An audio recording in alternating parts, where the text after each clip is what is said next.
And welcome into the 90 plus 2 podcast. I'm Sammy St.Jean alongside Jeremy Sciano. We are back. The end of Syracuse hiatus has ended. A new season of footy. Jeremy, how you doing? Sammy, I am doing well. Obviously, we're back here in the man cave. We're back in Jersey. It's kind of strange being back home. Like living at home now has been weird. We've been doing this from Syracuse for the past couple of months now, and now that footy is back, not only we got the Prem coming back up, we have Champions League coming back soon, we have MLS playoffs coming up. So it's an exciting time. I always love the fall. Feel like every sport is like being played in October, right? Like you got playoff baseball and then basketball, hockey come back, football's in session, and football as well. So I'm very excited to be back here and can't wait to talk footy with you as always. Yeah, so we're gonna shift things a little bit, try to be a little less formal than I think we were being in general, a little more just talking ball. So we're gonna stick a little more to what we know. So we're gonna start out today with a little bit of Spurs, a little bit United, some a mixed bag, I think, a little bit for both of us. Then we'll tackle the Prem as a whole, touch on a little bit of the top five leagues with what we want to talk about there, and we'll finish up with some Champions League. Jeremy, do you want to talk Tottenham? Do you want to talk United first? I think I need to get the. I'm just gonna rip the Band-Aid off and talk Okay. about All right. United, if Do that's you okay. do you want to riff or do you want me to ask you questions here? You can ask me a couple questions. 'Cause I'm kind of I'm curious what you Okay. wanna ask me. So you Well, ask and then I might go into a riff. You know how I do. yeah. Just to be, I feel like just to be up to date, the most newsworthy thing, something we learned a lot about at Syracuse. Talk to me about Jaden Sancho. Man. So this was a real weird like situation that came out. So it was from the last game. So the last game before the international break against Arsenal, Jaden Sancho was left off the team, and everyone was kind of like wondering why. Um, it was a game that I thought we won. We ended up losing 3-1. I thought Garnacho had this win 2-1. He's offside in the 88th minute. I thought he was onside. When you zoom it in by like an inch, it Very was like the close. slightest of margins.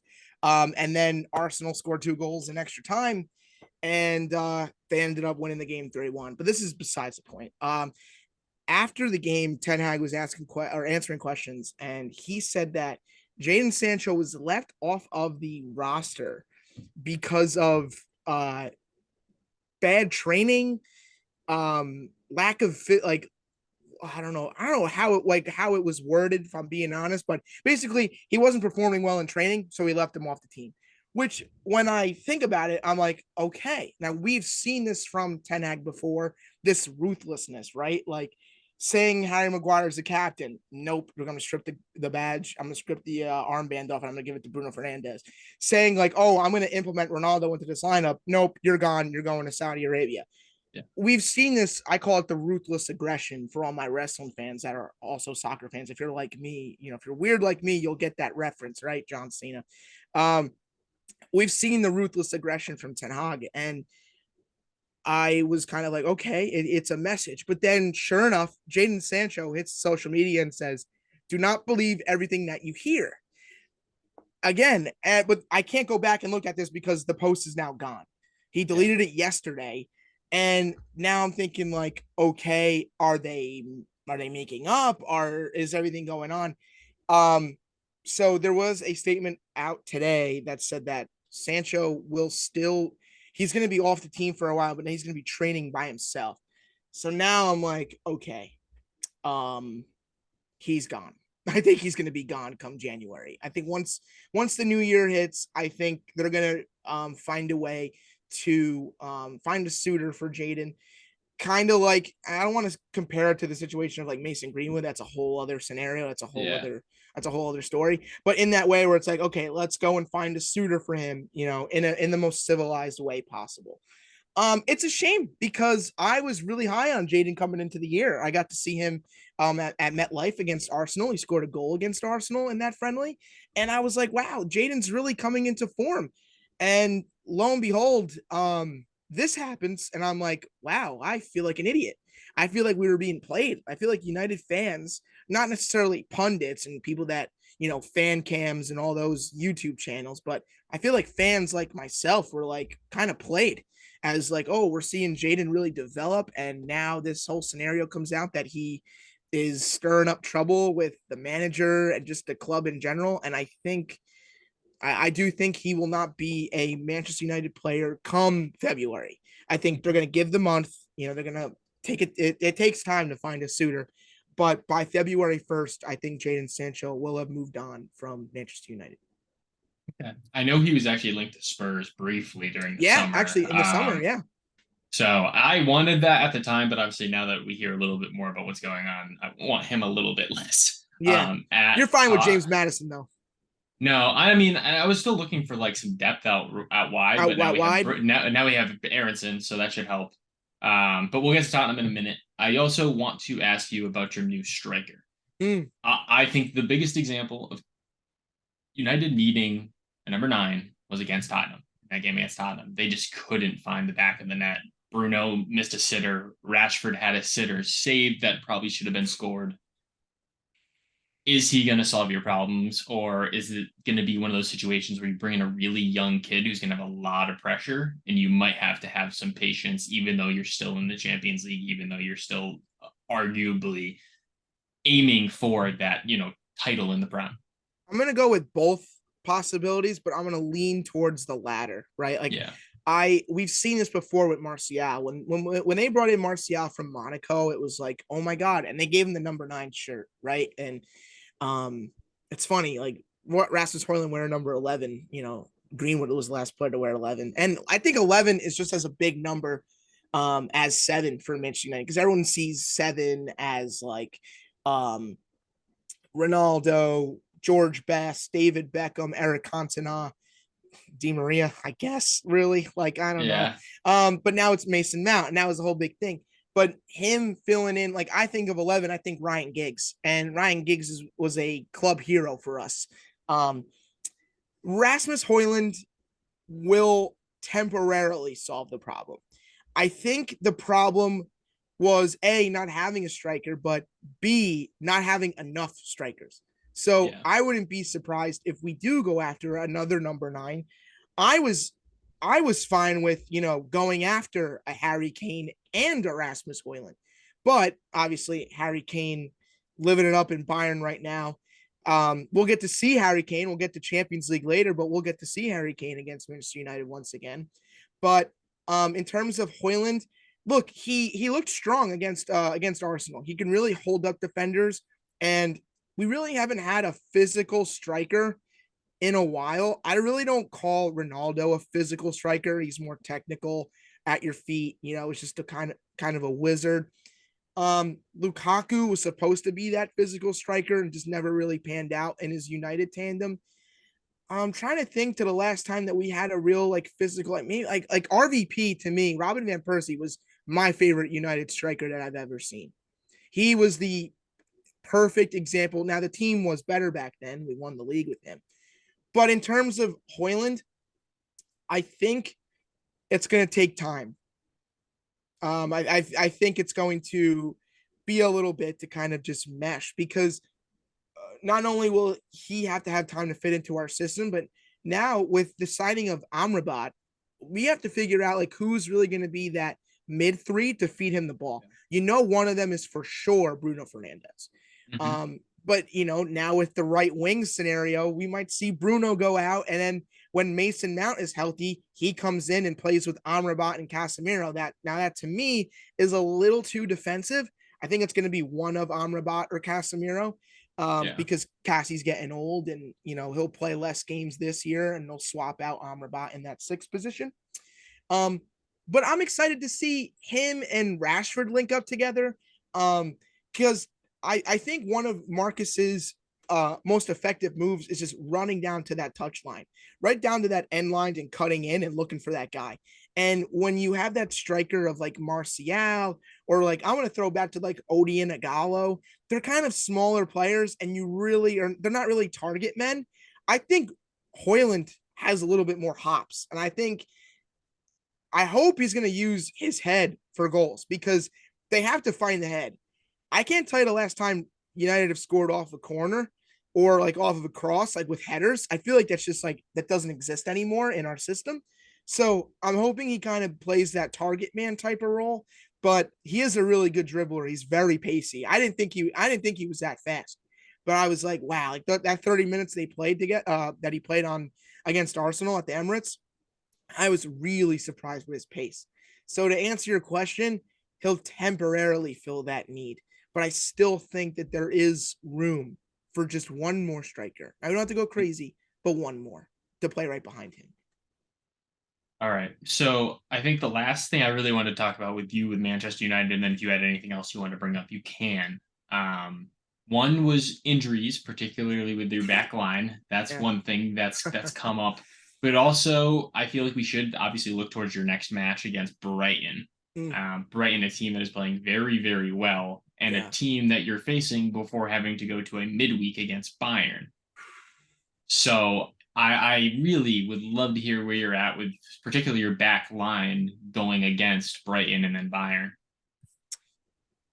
I'm more confident that we'll get a result against Brighton than I do Bayern. But when you lose players like Varane, or when you lose someone like Luke Shaw, who a few, I won't say many, but a few have said one of the best left backs in the world. Now, a little bit ambitious were they, but he's been spectacular. I loved seeing his upward trend.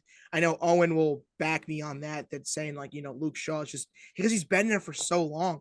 Like when United got him from Southampton, he was just like this kid, like this English kid. He had a couple caps under his belt, and he was a solid left back depth signing. Then he turns into like one of the best players on our team, and him going down sucks. I'm not going to beat around the bush.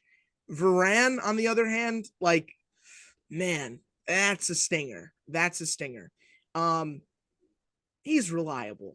Him, Casemiro, that winning mentality was just something that United have lacked, right? Like, the Champions Leagues they won, the La Liga titles that they've won, Copa del Rey, whatever.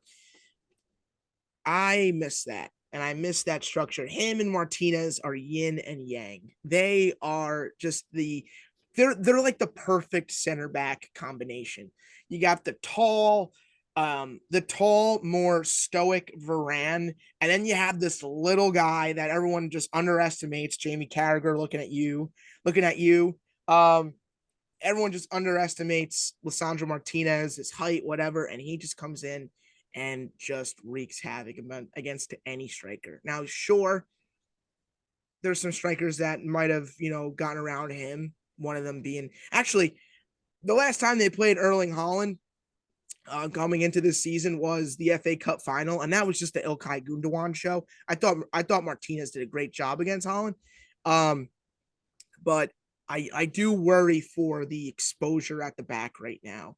Um, Wambasaka has been fine. I think he's been okay. There's always room for improvement. With the back line in terms of like just improving with better players or just people can still grow. Um, Lindelof has been okay with me.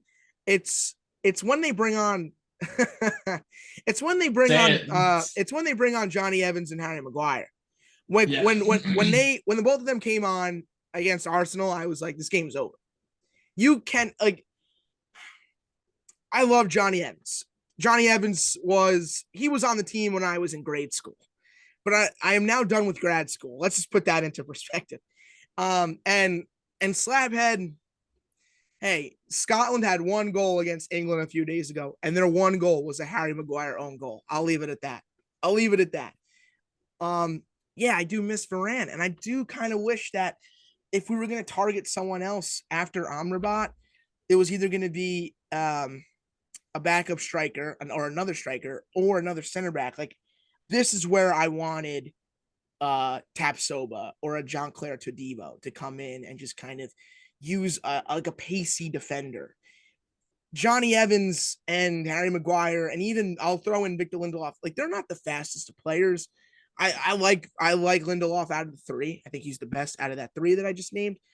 But you're gonna see some exposure. So this is where the mid three are gonna play a crucial role in finding results because when you look at the first few games for Manchester United, I feel like the midfield were so top heavy that when the opposition would come on transition, the middle of the field was just so wide open, leaving all four defenders, especially the two center backs, you know, SOL. But Yeah. um, with Brighton, yeah, the Zerby scares me. The Zerby ball is a real thing, right? And Yeah. um, and look, they're hot. Like Brighton, West Ham, like they're off to really good starts. I know it's early, but like, these are two teams that are playing European football and that they're gonna prove themselves. And they got some more bucks that they'll just keep improving. I know Brighton, they sold their arguably their best player, their best young player to Chelsea, but that's not stopping them. That's not stopping them. Um, they brought in Ansu Fati for crying out loud. They brought in Ansu, like, I okay, didn't let that deal was questionable though. it's weird, right? Like, he's playing at the Camp Nou or New Camp, whatever he said, Camp Nou, and now he's going to be playing his home games at the Amex for a year. Are you kidding? Um, Brighton gave them the exact that Barca the exact deal that they wanted, which is why he's there. A yeah, 1 year loan and that's it. No consequences, no potential to buy. Tottenham was in the ring for that, but they weren't willing to concede anything on a potential to buy unless there was like a buyback clause or something like that. yeah. I it's yeah, and you know what? He's the type of player that will tear up United. You know what I mean? Like, it's just gonna be like one of those. Like, I don't know if he'll start. He might. I don't know what they're looking like Dude, in terms of their lineup. Evan Ferguson's a dog. Yeah, Haru he was Matoma's he a was linked to a dog. lot of clubs. Yeah, but I think real quick, I don't want to like just keep on chatting, but my last point's gonna be like this. I feel like clubs like Brighton and West Ham have a lot of they have less pressure than a team like Tottenham, United, City, Arsenal. Because with our club, Sammy, and no disrespect to the mid-table, lower ends like your Lutons and Sheffields, we have a lot of eyeballs, and not just fans, but like media. Like, look at Man Mhm. United. Man United is a media carousel right now. It's not good. It's unhealthy. It's a real unhealthy environment. So it says a lot to the gaffer. And if you don't know what gaffer means, please look it up. It means manager. It's a lot of pressure for the manager to kind of like calm things down, like in training and in the clubhouse and whatnot. So yeah, like Man United, they have a lot of negativity right now, but they have to find a way to just get beyond that. And a team like Brighton doesn't have all that negativity, doesn't have all those tabloids and headlines that a United has. You have a player who was accused of sexual assault. His name does get cleared, but then it's like, okay, we don't want him on the team anymore. Then we have a player that's arguing with the manager and saying that don't believe everything that you hear. He might not be on the team anymore. Then you're just injury plagued. Your new signing Mason Mount's hurt. Yeah. It's not a great time, but it is a better time, I think, being a Tottenham fan right now. Yeah, I would say you compared United and Spurs with that expectation. I think this year compared to the last few years since Tottenham made that run in the Champions League, this is the lowest level of expectation Tottenham has had, or at least I would say pressure. Maybe an expectation because when you're not playing in European football, you do have some expectation to compete a little bit better inside the Prem. But there's a lot of good vibes behind Ainge right now to start. He's got the people feeling pretty good about Oh, Tottenham. I miss him. I And miss him. I will say, aside from the results, yes, Tottenham are tied for second in the table right now. Their only real lapse so far was the decision to really not start anybody in the Carabao Cup, I should say. Dude, you're playing Fulham. Yeah. Like, why are we not going for that? Like, that one did waver my opinion of his decision making a little bit because I'm like Tottenham need to win something. That's their biggest issue right now. As much as I would love to compete at the top of the Prem, they need to win something medal would be One nice. thing. One Just thing. Yeah. anything that doesn't say Audi on it would be nice. But so it's really going to rest on the FA Cup and the regular just Premier League season. And I think Tottenham have too many players considering they're only playing in two competitions now. Dude, their midfield depth, considering they're in two competitions, is outrageous. They don't even have Bentancur back yet. So I don't know. I just feel like they have too many people on the roster. They've got to cut some dead weight. They barely got rid of Ndombele and Sanchez. Barely. Um, and one of them's only a loan. So I mean, Tottenham, they were a bit of a mixed bag for me, but obviously a lot more positive than what I saw from United. New signings have been fantastic. Vicario, Madison, Udogi, Van de Ven, Solomon, all of them have been pretty solid. I would say Vicario's and Madison probably the two most impressive. Really like when Boy, do Udogi I comes in, know. especially with Vicario. He was outrageous that game against United. But also when Udogi comes in that midfield too, he provides a lot of support. Started a little slow when they were using that tactically, but they've started to figure it out. Really like Perisic coming off the bench at left wing. I thought that has been a nice touch. He's looked a little bit more motivated, someone we didn't expect to have at Tottenham this season. He seemed like he was someone who's going out. And we even see Sonny slide over centrally, our new captain. He's leading the team in goals now. So we'd love to see that for him. Richie is another polarizing point here for Tottenham. I want to believe he did score recently, but like and I understand he's a passionate player, but the coming off the field the way he does sometimes does make you ask questions. I understand sometimes it's frustration with himself, sometimes there's certain things, but he's at a weird point with his first career. That's where I'll leave it. And speaking of forwards, Brendan Aronson should bring some excitement. Oh, He absolutely. should be maybe making his debut this coming weekend, You if think I'm he'll not play mis. against Sheffield? I don't know if he'll play a lot, but he might sub in. There's a chance he could sub in against Sheffield because it would be nice to get him a game rep before Arsenal, Liverpool. So Where do you play him, on the wing or in the middle? I would probably say right wing currently, kind of do a split partnership with him and Kulu Hmm. in that role. I think Solomon is, I mean, Aaronson's pretty flexible for the most part. I think Solomon's also someone they can flex around, but I feel like it gives them the opportunity to kind of feed the hot hand. Madison's been dialed in. I want him on the field as much as possible. Yeah. Sonny, he's been finding the back of the net now. I want him on the field. He's our captain now too, as well. I want him on the field. Richie, I'd prefer if he weren't on the field. Um, at least current form.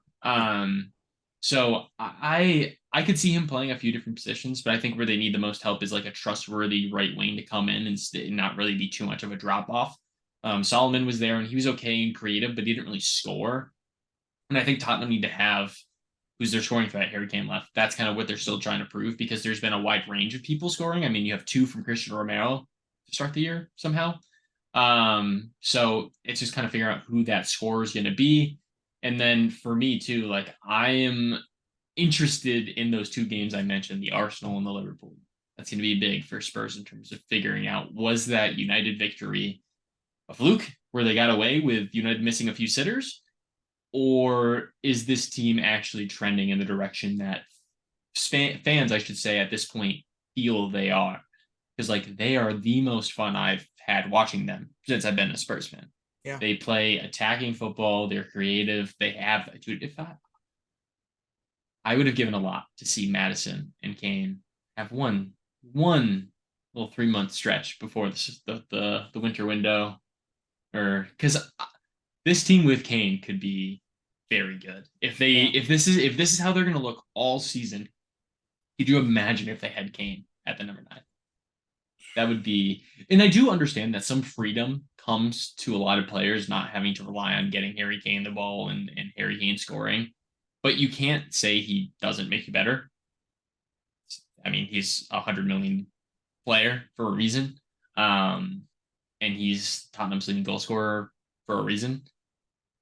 The he on this team could be something very, very fun, especially being able to facilitate back out to a Son that's scoring, back out to Kulu who's starting to find his form. Some of these new pieces that are really exciting. Obviously, you probably wouldn't have Brendan Aronson had he stayed, but in general, a lot of exciting pieces that are coming to this team. Um, but I would say overall pretty high on Spurs. It's just more I'm waiting until Arsenal and Liverpool and then I'm going to kind of take a deep breath because we've seen Conte and Nuno start pretty well as well, and those did not pan out, as they had hoped. So I'm gonna hold my breath before I kind of get too excited about what's happening with that. Yeah. I mean, it's a 38 game season for a reason, and we're only on what match day 5 coming up. Yeah. So I again I look, it's funny because we're both kind of like on different spectrums. You're high, I'm low. Feel like, it's for, I think just the club itself is making me low. I'm not mad with the play. I think they're fine. They can obviously improve, Yeah. but I think it's just everything that's going on behind the scenes is just like, all right, it's kind of turning into like a soap opera over here No, with the definitely. club selling. Now they're not being sold, and and then for you, it's, a brand new manager coming from the Scottish Premier League. He's a winner in the Scottish Premier League. Now he's in a league where it's ultra competitive, arguably the best. So, hey, I'm happy and just making y'all happy. Hey, he's got a song already. He's got a song already, man. Hey, that makes you know that you've made it. So, Yeah. He's a good vibes kind of guy. He seems to be someone the players enjoy playing for, which is something that they couldn't say about Conte. So mhm. we'll leave that there with Spurs and United, and we'll talk about the Prem as a whole. So I'm going to run through a few storylines, and then Jeremy, we can jump to wherever we feel like, and then finish our Premier League conversation with kind of the upcoming match week. But this, I would say, so far this season, City's been as we expected at the top of the league. Spurs, Liverpool, Arsenal are near the top. West Ham and Brighton have been great early in contention. I would say two teams that maybe people didn't peg in that top six race right away, anyways. Three draws from Brentford. So they're a team that are finding a way to squeak out some big points early on in the season. So now we're looking at Villa, United, and Chelsea all in that 10 to 12 range, needing to prove something over the next 2 or 3 match weeks. And then Newcastle 1-3 right now after that pool and Brighton loss. And then I would say in general the bottom six makes sense for the most part. But Jeremy, what kind of catches your attention here from those general storylines, or do you have somewhere else you want to go with the Premier League? I don't really want to overreact with the current standings right now, but Yeah, seeing Man U and Chelsea and Newcastle where they are in 11th, 12th, and 14th place right now is a bit alarming. As a United fan, I'm not going to overreact to Man U being in 11th. I think we're fine. I think we're going to find our identity right away. And I think we're going to, by Christmas, I think we'll be, at least in a Europa League, Conference League spot, 8, 7, 6, whatever. We'll find our way back. We've always done that so far. If we don't, then it's okay. Now we got to, assess the problem here. Chelsea shocked me with all the money that they spend. I really liked their signings this offseason. I I agree. thought they were pretty, they weren't like really blowing the budget, even though, Caicedo was a big one. But they were looking at like younger players. I think they really want to build this core for the future. Yeah, Um, Newcastle alarmed me because of the fact that they are playing Champions League football. They are in I don't want to say it, no spoilers, but they are in a pretty tough group this coming competition. So it's yeah, going to be hard for them to even find a Europa League spot. I think some people might have them finishing in fourth, but St. James Park is always a tough place to play. I'm actually happy, even though like I guess we're not really rivals, but like I'm happy that Newcastle's getting some football. They were a real solid, Champions League team in the early 2000s. Obviously, the days of Alan Shearer come to mind, but seeing them in 14th, not like Eddie Howe.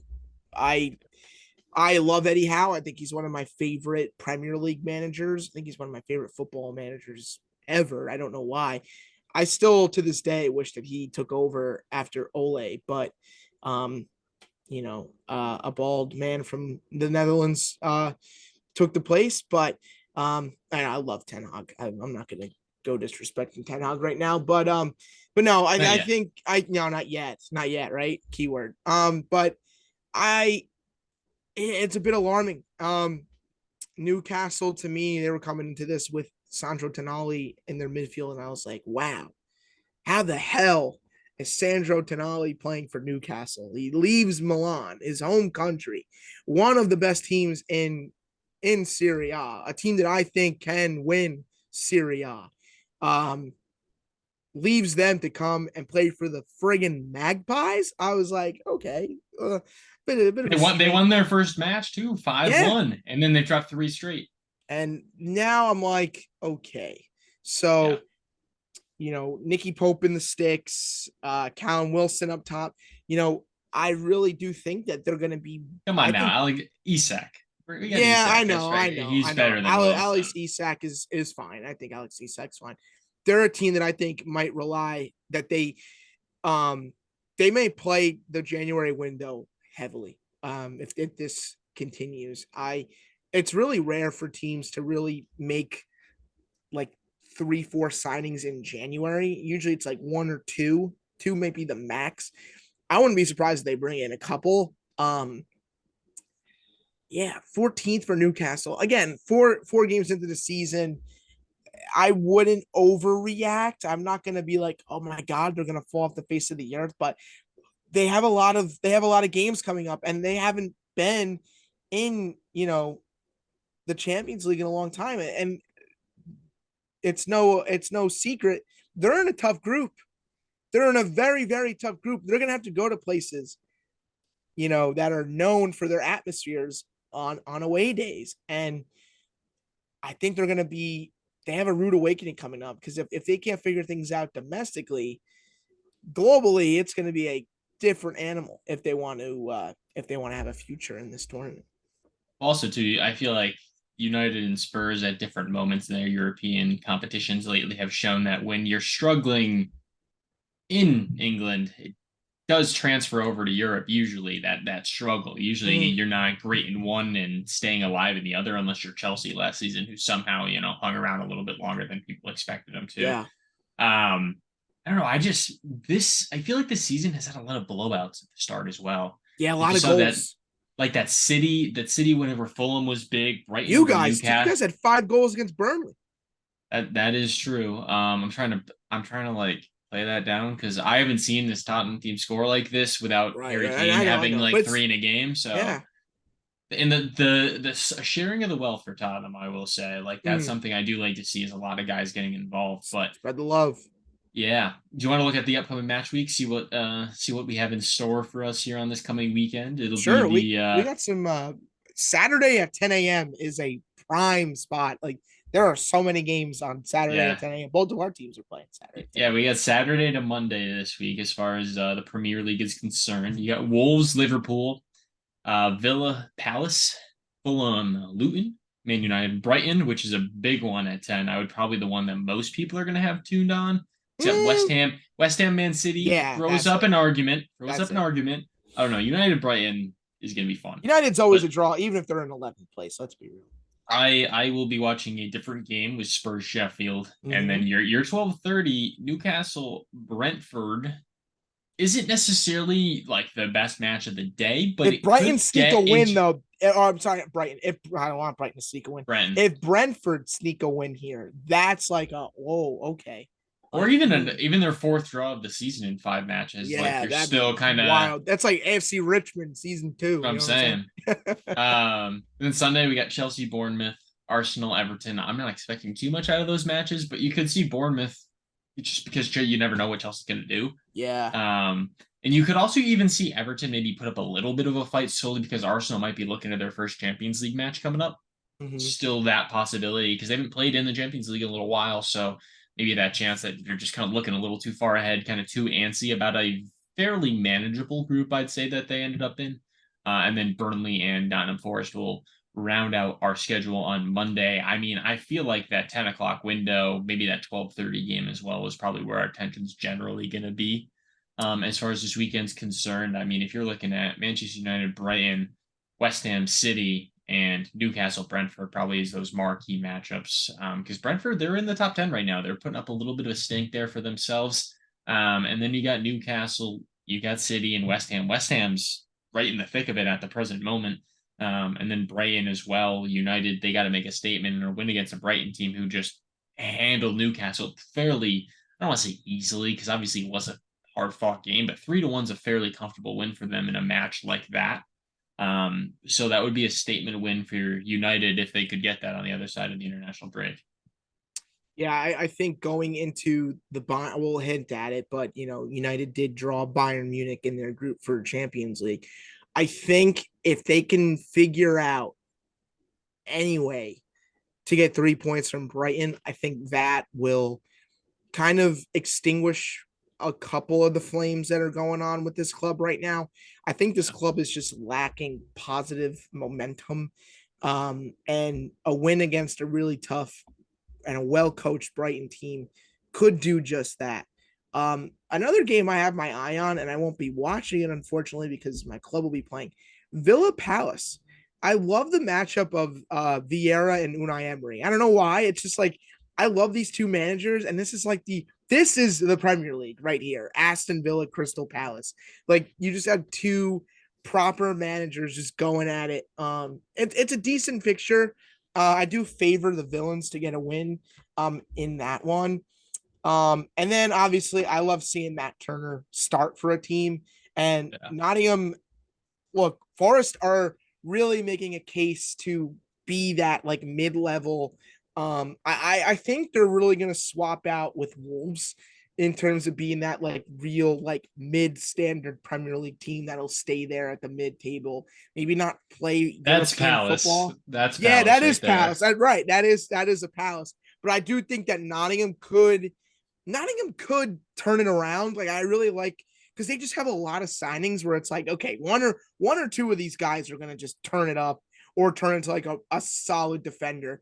Um If only and they had kept Navas. right, but I mean they got Matty T. I love Matty T.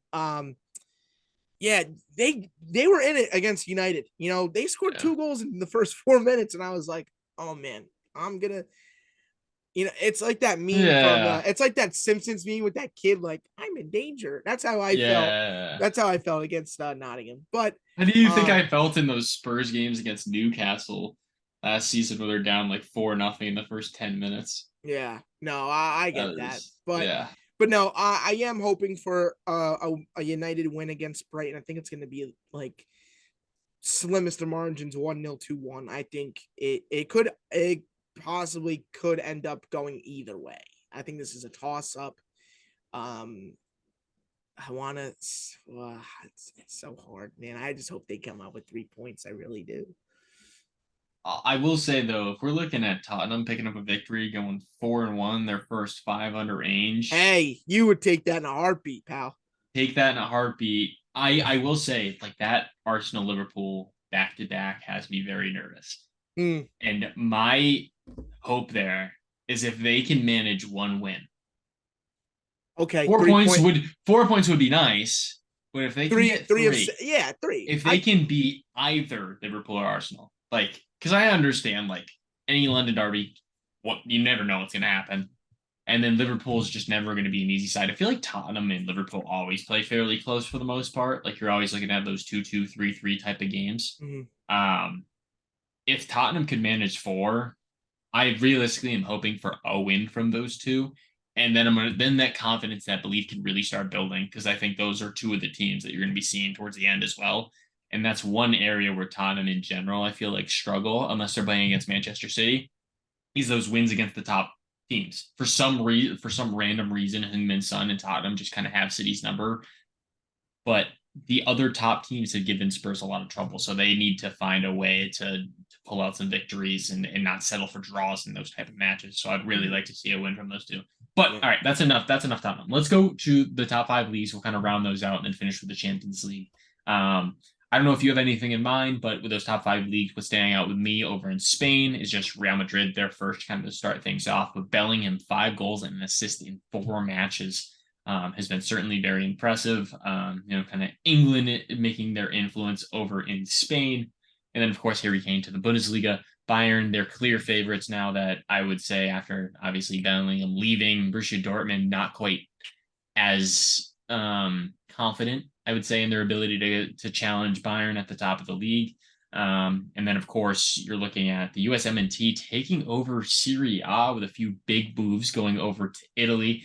I figured that'd be something you'd want to touch on, but also in the Serie A, trying to see after maintaining Osimhen and keeping Kvaratskhelia whether Napoli can try to repeat there in the Serie A. And then Liga, Mbappe stayed. That's pretty much all that happened. There's really nothing else to talk about there, so we can kind of just move on. But did any of those other three leagues interest you? Any other things you want to talk about there? So I'm just giving a glance at the standings right now, and I know most of these leagues have either played. I know Spain have played four, but Germany and Italy, they're going to be on match day 4 this weekend. Yeah, I'm looking at Girona. Like Girona at like second in. I know it's again. I know it's match day 4. They've gone 3 of 4 and 3 wins and a draw in their first down. They haven't played anybody. They haven't played the big heavy hitters yet in La Liga. But yeah. again, like I look at just those teams that kind of, you know, stir the pot early on and be like, whoa, like, and you look at the standings in the program and you'll be like, Girona's in second place. Like we're, like if you're like a Betis fan, like a team that's like decent, and you're like going into this game against Girona, and you're like, Girona's in second. Wow. That's one, and then obviously you hinted at it. Um, I I want to put a lock on AC Milan to just do very well this year. Um, I mean, even Juventus made a couple moves for some USM NTD guys that you could be excited about. Tim Weah to be one, yeah. Also, I will say, go to the Serie A, and who's in fourth right now? There is another shock team in the. Lecce. They beat Lazio, who was like near the top of the league last season. So I mean, it's I don't know. Serie A, I think is going to be obviously the Prem, but outside of the Prem, Serie A, just like last year, is going to be really, really competitive, and I think even more competitive at that number one spot, and hopefully not dealing with point deductions with Juventus again. So Yeah, I've always been Bundesliga number 2, but last year I went to a bar in New York. What was the name of it? Legends, I believe. Was it Legend Sports Bar? And I went and I saw the the Milan Derby, the semifinal of the Champions League, and I was blown away with the passion, support, and even just the style of play that Italian football is. Having ESPN Plus is a plus. Just to watch games like in Italy not an and ad. Germany, not an ad. Um, and you get some Spanish games too, I believe, with ESPN Plus. Um, Having that has been an awesome thing to have, just because like we're so blessed with the Premier League coverage in America, and then you can go any day during the weekend and even midweek sometimes, and there's a game on at like 3 o'clock. You're just like, huh, okay. Hey, you got a I Peacock, you got it all. Yeah, right. And I love tuning into like to a Milan game. Or, I'm big on Union Berlin. I'll watch Union Berlin from time to time. Um, I'm partial to the Scottish Prem. They're on CBS, so I get to watch them on TV, but I get to go on the Yeah. computer and watch, and get to watch Celtic play Hearts of Midlothian or Motherwell or Aberdeen. Big up to Celtic. They just beat Rangers in the old firm derby, leg one. So we'll face Rangers later on in the season, but up the mighty Celts. Yeah, I just think that this is I say this all the time. It's a perfect time to be a soccer fan. And Yeah.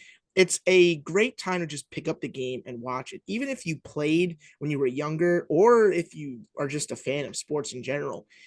To me, soccer is just so easy to just pick up and just to watch. And eventually you'll get to support a team. You'll watch enough where you're like, I should, Just care about it. And that's yeah, what got me into it. I bought into Tottenham. And it was a decent year to do so.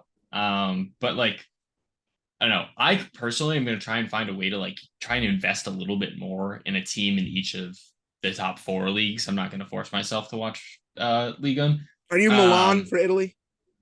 uh yeah, I feel like I have to be just I because of I the think I layout. I think I am I now feel with like I with have Pulisic and with Eunice being there. yeah, I feel like I'm Bayern in the Bundesliga just because of Harry Kane. It's just I'd say choice I don't even have. And it's gonna be probably Atletico Madrid for La Liga. So those will be kind of the four teams I'm trying to get behind, like watch their matches a little bit more. Yeah. Obviously, the Premier League, I'm not missing anything, but like I want to be a little bit better about catching those other league matches in their totality. I feel like a lot last season was more just like kind of tuning in when I had the chance instead of setting aside time to like try to watch the matches. So I want to try and catch some of the bigger matches at the very least for a lot of those clubs and maybe get more of that buy-in factor, have a little more more pride behind support for those other three clubs. Yeah, I mean, I would probably say obviously Man U for England. Yeah. Germany now, just because I'm just fascinated by them, is definitely Union. Yeah. I'm pulling for them in Champions League. It's going to be tough. Um, Very tough. I would I would say Italy. Italy's weird. I've been so like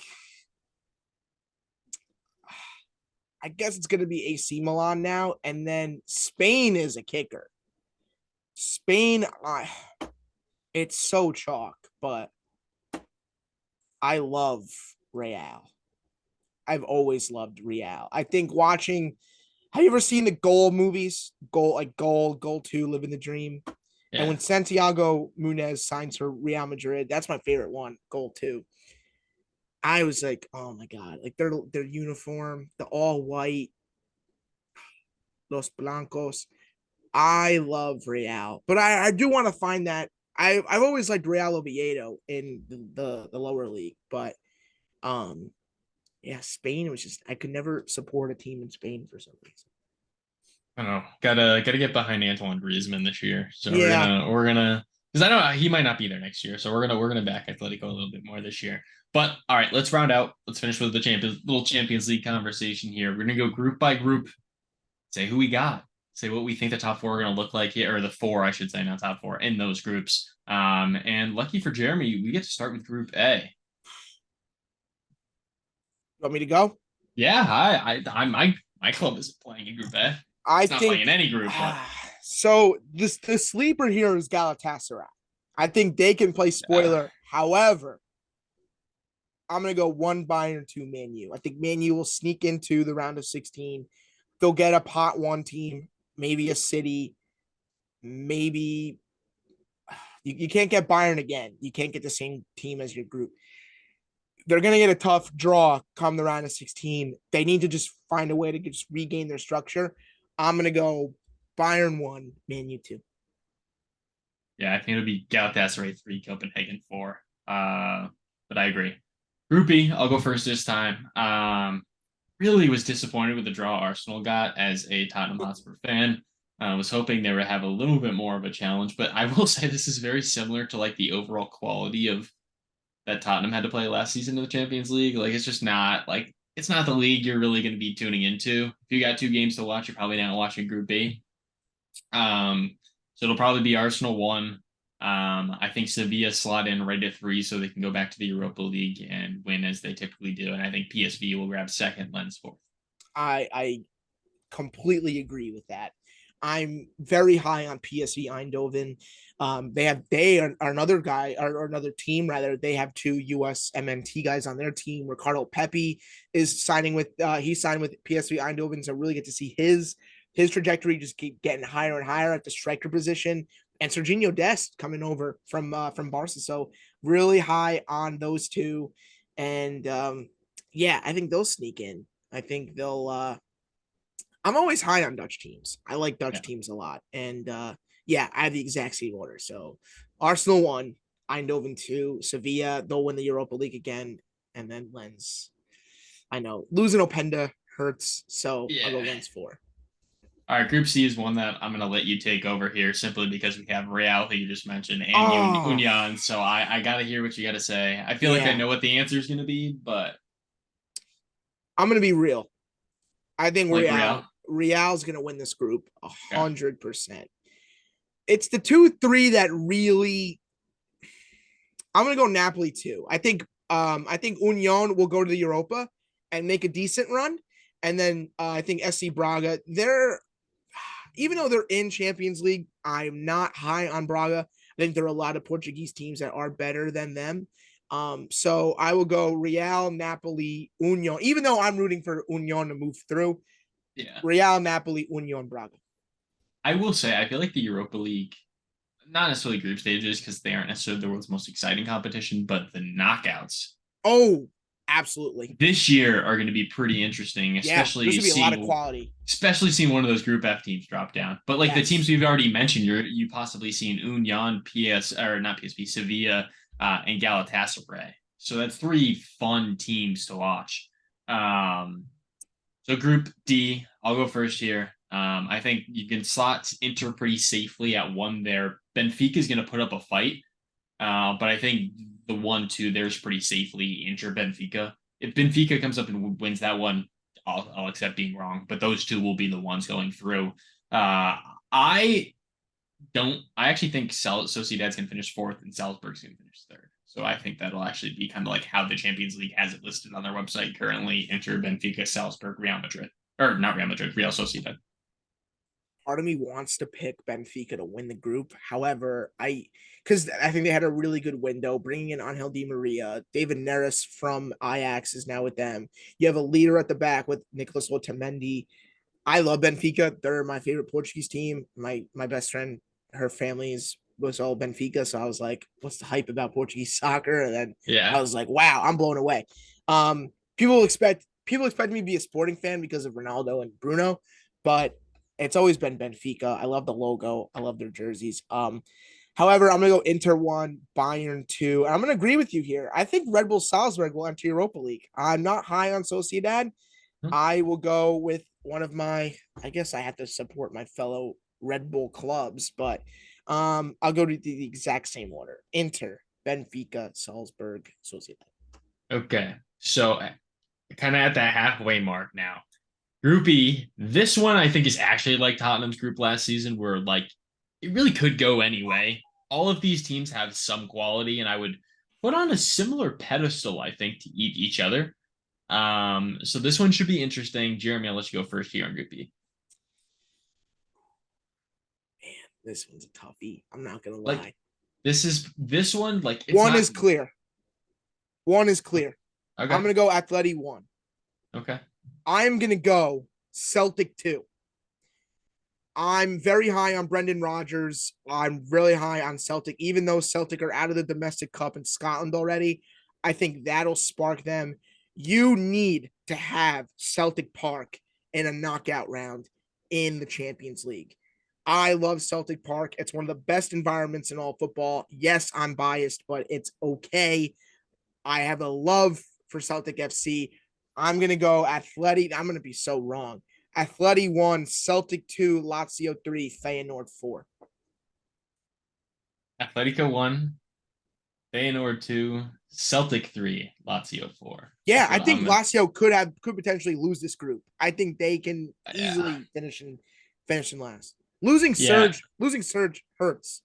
I also think I think Feyenoord's a team that doesn't get like in general, I think Feyenoord and the teams from that league are ones that get underappreciated when it comes to like making these predictions and just kind of Mm, the type of quality they bring. Dutch Like league is they're so never underrated. they are never easy outs. No, So I think yeah, that's the way I'll go. So we finally have at least a little bit of a disagreement here. yeah, But Group F, this should probably bring another disagreement. I would be surprised if we completely agreed here. Um, this is the group of death. This is the one everyone's got their eye on. PSG, Dortmund, AC Milan, and Newcastle. I think four is clear, but I think one in three is a very tough conversation. I yes. think Dortmund is going to be safe. Unfortunately, they're at four. They're not a team you want to root against, but I don't think they have what these other three teams have. Um, I think it'll probably be this one's tough, like very This one tough. is very tough. Actually, I might be completely off with you. I think I'm gonna put dude, Ugh. I'm gonna go PSG one, Milan two, Newcastle three, Dortmund four. I'm gonna go PSG one, Milan two, Dortmund three, Newcastle four. Oh, okay. Yeah. Yeah. So we're closer than I thought we were gonna be there, Yeah, but I only I was so close to putting Milan at top, but with Mbappe staying, like PSG is a solid team. Let's be one real. through three, I was very, very like could have gone either way, to be honest. Yeah, One through three, like that one, if I come back and I have all four of those spots wrong, oh wow. yeah. And one thing about Paris before we move on to the other group, I really want to see how they implement. So they did sign two young strikers who I think are about to be world class in the next coming years. In Yeah. Randall Colomawani, Gonçalo Ramos from Benfica. That's another significant loss for Benfica there. Um, Stars are just they're good. They play in a crappy domestic league. We've been waiting for them to kind of win a Champions League for a long time. It Man, won't you be were this playing year. spoilers a few years ago, but yeah, they'll win this group. I think Yeah, it could be Milan. Could be. it could be Newcastle if they figure it out. I know. God, what if Eddie Howe wins this group, man? That'd be something. I props Uh, to Eddie Howe if he wins this I'm group. I'm a doubter coming into it, but we'll see, I guess. This next group, Okay. geez. Oh my God. Well, Man City's winning it. Yep. But they might sweep. Yeah, I They think they might will go. sweep. They might go They might break a record for 18 like goal points. Yeah. differential. They might break a record for goal differential. Um, They might tie Leipzig once. And that's it. no, if they're not going to, they're gonna no. City, Leipzig, Young Boys, Red Star Brigade. I think is probably how it's. Yeah, I think that's probably what I'll go with.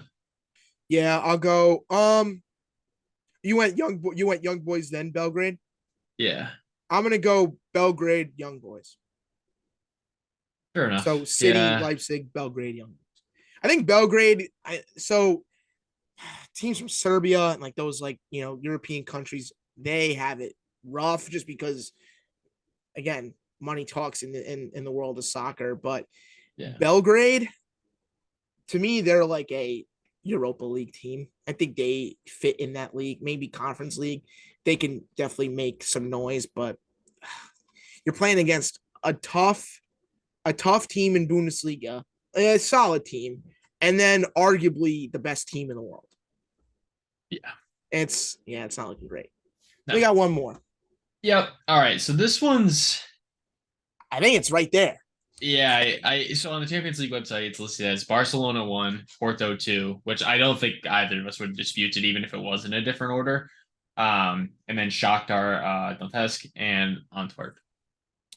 I agree. I am gonna go Yeah. Barca, Porto, Donetsk, Antwerp. Now I look at oh man, Pepe's still playing. That's bonkers. Like Pepe's on Porto. Like Was he 40 something? he's got to 42, be 43? 42, 43? wait. He was in his 40s. No? Or am I thinking, am I too old? He's Okay. 40. Yeah, he's Okay. 40. Okay. Um yeah, to me, I think Benfica. I'm actually happy that the Portuguese league has three teams in this Champions League, with Braga, Benfica, and Porto. I think Benfica are the best Portuguese team. However, I don't know what the name of their stadium is, but I've seen away games at FC Porto, and I'm like, holy crap! Like that's an environment. Now we don't have the Velodrome this year with Marseille, but that's one away game for Barcelona where I'm like, maybe fancy a draw here. I don't know, but I think Barcelona will handle this group. Yeah. I mean, they'll probably, they'll have 5 wins and a draw or something. Yeah, But yeah, I think I agree there. Absolutely no qualms. I think that does it. We're I think back. it does it, man. We're back.